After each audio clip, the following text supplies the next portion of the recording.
So, ang anong concern ng hair mo? Anong bet Gusto mo? ko sana yung yung mawala yan siya.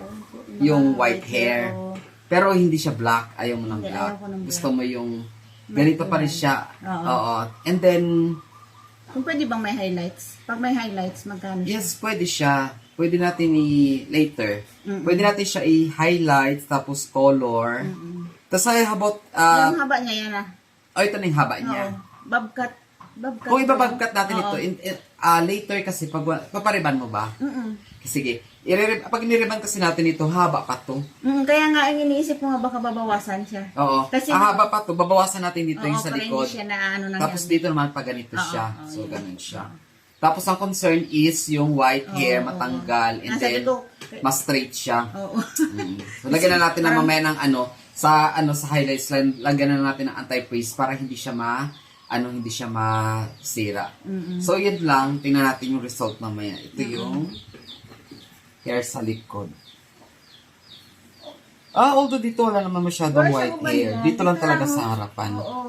So, tingnan natin yung result later.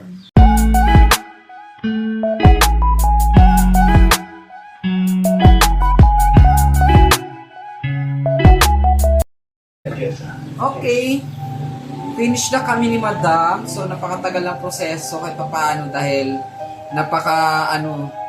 dry ng buhok ni Madam kaya ginawa namin lahat ng treatment para mas bongga ang kakalabasan niya. So, yung kanyang hair, yung achievement color namin is yung highlights and then yung color niya na ash brown para mas maganda yung reflection ng highlights sa hair niya. And then yung white hair na pinag-uusapan namin kanina is burang-bura na, wala na siyang white hair. Dark brown ang nilagay natin para in case na tumubo ang puti, automatic hindi pa rin halata. So, pwedeng-pwede niya yan i-roots kung gusto niya. So, ito yung buhok ni Madam sa likod. Kita-kita yung highlights. Mga highlights niya para kahit papaano. Tumubo man ang white hair ni Madam is hindi niya na mahahalata dahil nga sa gawa ng highlights. Highlights talaga. So, ito na yung buhok mo, Madam. Ano masisay mo sa yung hair? Ganda. Gusto ko siya. Para ayaw ko na mag-helmet. Yan, super shine. Shine sa lambot ni Madam.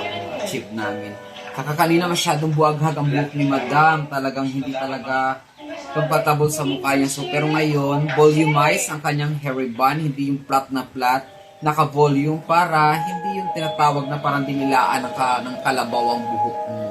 Ito, simple, napaka-simple, napaka-volume para mas makapaltignan, mas bongga. Yun lang.